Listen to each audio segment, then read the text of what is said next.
Welcome back friends, welcome to invest ji. एक बार फिर से आप सबका बहुत बहुत स्वागत है। फ्रेंड्स, अगले महीने से स्पेशलाइज्ड इन्वेस्टमेंट फंड्स का लॉन्चिंग होने वाला है। आपने ऐड भी देखा होगा SIF। तो ये क्या है, कैसे काम करने वाला है, कौन इसमें इन्वेस्टमेंट कर सकता है और कौन इसको लॉन्च कर सकता है, इसी के बारे में पूरा डिटेल आज मैं आपके साथ में शेयर करने वाला हूँ। सबसे पहले मेरा इंट्रोडक्शन, मेरा नाम है रविकांत शर्मा और मैं MP registered mutual fund distributor हूँ। मेरा MP रजिस्ट्रेशन नंबर है ARN 138523। Employ unique ID number दिया है EUIN E234641। तो फ्रेंड्स, आप देख सकते हैं आज का जो मेरा मेन टॉपिक है SIF specialized investment funds launching soon, जो कि जल्दी ही लॉन्च होने वाला है। अगले महीने की 1 तारीख से लॉन्च होने के प्लानिंग में है। सेबी का ऑलरेडी इसके ऊपर ऑर्डर आ चुका है। न्यू इन्वेस्टमेंट फंड्स, नए प्लान आएंगे, किस हिसाब से काम करेंगे, आगे वही डिटेल आपके साथ में शेयर करूंगा। देखिए, सेबी ने म्यूचुअल फंड और PMS के बीच नई श्रेणी यानी SIFS स्पेशलाइज्ड इन्वेस्टमेंट फंड्स पेश की है। यानी ये PMS और इन्वेस्टमेंट दोनों के बीच की श्रेणी का इन्वेस्टमेंट रहेगा। आपको जैसे पता ही है कि म्यूचुअल फंड में मिनिमम इन्वेस्टमेंट आजकल तो 100 रुपीज़ का SIP भी हो जाता है, 200 का भी हो जाता है, 250 का हो जाता है। हर एक AMC का अपना एक स्टाइल है, उसके हिसाब से इन्वेस्टमेंट हो जाता है। और PMS में नॉर्मली 25 लाख, 50 लाख, 1 करोड़ का इन्वेस्टमेंट करना पड़ता है। तो ये दोनों के बीच की एक कड़ी है, दोनों की बीच की श्रेणी का एक नया इन्वेस्टमेंट है, जो कि बहुत ज़्यादा भी इन्वेस्टमेंट नहीं लेगा लेकिन बहुत कम में भी नहीं कर पाएगा। SIFS देखिए कौन शुरू कर सकता है। एक ऐसी AMC यानी asset management company, mutual fund की जो कंपनी होती है वही इसको लॉन्च करने वाली है, वही इसके जो भी प्लान होंगे उसको डिज़ाइन करने वाली है, जो कम से कम 3 साल पुरानी हो। यानी एक ऐसी AMC होनी चाहिए जो कि 3 साल पुरानी हो और 10,000 का AUM कम से कम मैनेज करती हो, जैसे SBI, HDFC, ICICI, bank of India. बहुत बड़ी बड़ी AMC है जो कि इसको लॉन्च कर सकती है। मिनिमम AUM 10,000 करोड़ का किसी भी AMC के पास होना चाहिए, वो इसको लॉन्च कर सकती है। ये फंड देखिए इक्विटी, डेब्ट, हाइब्रिड, लॉन्ग शॉर्ट सहित निवेश सुविधा प्रदान करेंगे। यानी यहाँ पे इक्विटी वाली स्कीम होगी, डेट वाली स्कीम होगी, हाइब्रिड वाली स्कीम होगी। आगे किस हिसाब से इनका लॉन्चिंग होता है पूरा डिटेल 1 बाय 1 करके अपने पास में आने वाला है, जो कि 1 तारीख से इसका लॉन्चिंग प्रोबेबली है कि हो जाएगा। शायद उम्मीद कर सकते हैं कि अगले महीने में जल्दी ही इसका लॉन्चिंग हो जाएगा। What is the minimum investment requirement, देखिए इसमें इन्वेस्टमेंट कर कौन सकता है, कम से कम आपके पास कितना पैसा होना चाहिए इसमें इन्वेस्टमेंट करने के लिए। इसमें अगर कोई भी इन्वेस्टमेंट करता है तो आपके पास में कम से कम 10 लाख रुपया होना चाहिए। 10 लाख रुपया से इससे शुरुआत कर सकते हैं आप। जैसे PMS में 25 लाख, 50 लाख, 1 करोड़ चाहिए, यहाँ पे 10 लाख रुपया मिनिमम इन्वेस्टमेंट रिक्वायरमेंट है। कोई भी अगर यहाँ पे इन्वेस्टमेंट करना चाहता है SIF में।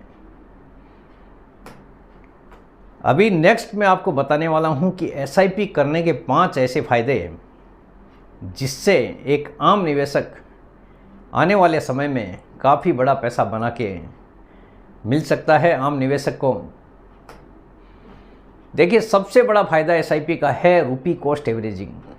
अगर बाज़ार गिरता है, बाज़ार की गिरावट में कोई ख़रीदारी करता है, आज अगर आपने कोई चीज़ 10 रुपये मिली है, कल को बाज़ार अगर ऊपर जाता है तो आपका प्राइस हमेशा ही 10 रुपया रहने वाला है। भले ही 2000 चला जाए तो ये रूपी कॉस्ट एवरेजिंग हो जाता है। यानी गिरावट का फ़ायदा आपको लंबे टाइम में काफ़ी तेज़ गति से देखने को मिलता है। आपका प्राइस हमेशा ही 10 रुपया परचेज प्राइस रहने वाला है। अगर आपने 10 में ख़रीदा है, भले ही 2000 रुपया चल जाए, यानी समय के हिसाब से प्राइस ऑटोमेटिकली बढ़ता हुआ दिखाई देगा। बाज़ार जैसे जैसे बढ़ेगा आपका प्राइस, NAV का प्राइस है, ऑटोमेटिकली बढ़ता हुआ दिखाई देगा, जिससे रुपए का आपको डेप्रिसिएशन नहीं अप्रिसिएशन देखने को मिलेगा। मार्केट करेक्शन में आपने पैसा निवेश किया तो आपको ज़्यादा यूनिट्स मिलेंगे और मार्केट तेज़ी आने पर यूनिट की संख्या कम होगी। बाज़ार अगर बढ़ गया, प्राइस बढ़ गया तो आपको उतने ही यूनिट्स कम मिलते हैं, लेकिन करेक्शन के टाइम पे अगर आप परचेज करते हैं तो ज़्यादा यूनिट्स आपको मिलते हैं। मार्केट में उतार चढ़ाव की स्थिति में भी आपका खर्च औसत बना रहता है, यानी जो एवरेज है वो आपका काफ़ी अच्छा हो जाता है। अगर बाज़ार की गिरावट में आपने कुछ भी परचेज किया है तो नीचे के प्राइस का एवरेज आपका देखने को मिलता है। ऐसे में जब मार्केट में तेज़ी आती है तो आपको अपने औसत निवेश पर बेस्ट रिटर्न का मौका मिलता है, यानी काफ़ी अच्छा प्रॉफिट देखने को मिलता है। पावर ऑफ कंपाउंडिंग, अगर आपने कोई चीज़ नीचे के भाव पे ख़रीदी है, भले ही बाज़ार बढ़ता है 200 रुपये आ जाए, 300 रुपये आ जाए, यानी डे बाय डे बाज़ार के हिसाब से आपको रिटर्न देखने को मिलता है। तो पावर ऑफ कंपाउंडिंग का फ़ायदा आपको लंबे टाइम में काफ़ी तेज़ गति से देखने को मिलता है। अगर आपने 20-30 साल के लिए इन्वेस्टमेंट किया है, आज जो चीज़ 10 रुपये में है 20-30 साल के बाद में हो सकता है 500 रुपये हो जाए, 600 हो जाए, 1000 भी हो जाए, डिपेंड करता है, लेकिन आपका परचेज प्राइस 10 ही रहने वाला है। यानी कंपाउंडिंग का फ़ायदा जैसे जैसे बाज़ार गिरता है, अगर आपका इन्वेस्टमेंट कंटिन्यू रहता है तो हर बार आपको लंबे टाइम में बड़ा पैसा देखने को मिलता है कंपाउंडिंग के रूप में। रिटर्न के ऊपर रिटर्न बनता है, 10 रुपये वाला है तो आपके लिए हमेशा ही उसका प्राइस 10 रुपये ही रहने वाला है। अगर बाज़ार बढ़ता है, बाज़ार गिरता है, और अगर आपका SIP है तो हर एक प्राइस में आपका बाइंग होता है, और जो आपने परचेज किया है जिस प्राइस पे, ओवर द पीरियड वो आपको काफ़ी तेज़ गति से बढ़ता हुआ दिखाई देता है। फ्लेक्सिबिलिटी ऑन इन्वेस्टमेंट, इन्वेस्टमेंट के ऊपर पूरी तरह से फ्लेक्सिबिलिटी होती है। म्यूचुअल फंड के अंदर आप बाई कीजिए, जैसे चाहे वैसे आप बाई कर सकते हैं, रिडीम कर सकते हैं जैसी आपकी ज़रूरत है। अगर आपको इमरजेंसी में कभी भी पैसे की ज़रूरत पड़ गई, ये आपका ही पैसा है, जब चाहे तब आप निकाल सकते हैं। SIP अमाउंट का बढ़ा सकते हैं, कम कर सकते हैं, आप अपने बजट के हिसाब से किसी भी तरह का डिसीजन ले सकते हैं। तो ये पूरी तरह से फ्लेक्सिबिलिटी बनी रहती है म्यूचुअल फंड के अंदर।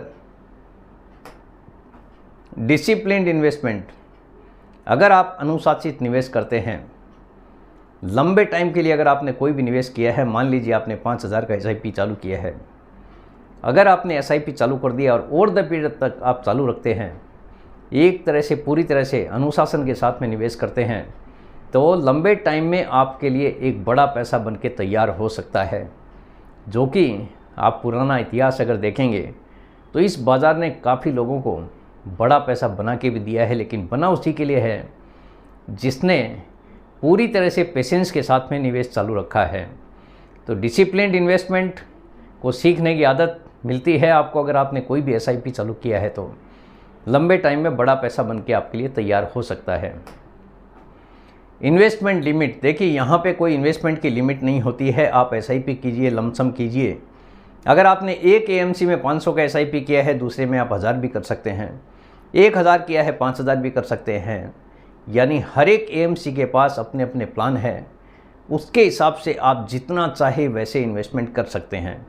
अपर लिमिट कुछ भी नहीं है। अगर आपका बजट बड़ा है तो आप जितना चाहे उतना मैक्सिमम इन्वेस्टमेंट यहाँ पे कर सकते हैं। SIP कीजिए, लमसम कीजिए, लमसम के साथ में SIP कीजिए। जिसका जैसा बजट है उसके हिसाब से आप इन्वेस्टमेंट शुरू कर सकते हैं। तो फ्रेंड्स, मेरे हिसाब से SIF क्या है अच्छे से आपको समझ गया होगा, और म्यूचुअल फंड में SIP करने के फ़ायदे क्या क्या हैं ये भी आपको बराबर समझ गया होगा। फिर भी अगर कोई भी क्वेरी रहता है तो आप कमेंट बॉक्स में मुझे कमेंट कर सकते हैं। अगर वीडियो पसंद आ गए तो वीडियो को लाइक करना, शेयर करना बिल्कुल मत भूलिए। बेल आइकन पे ज़रूर क्लिक करके रखिए। चैनल को ज़रूर सब्सक्राइब करके रखिए। जितने ज़्यादा लोगों के साथ में हो सके शेयर कीजिए, ताकि हर किसी को इसका बेनिफिट मिल सके। Thank you very much friends. Thanks for watching this video.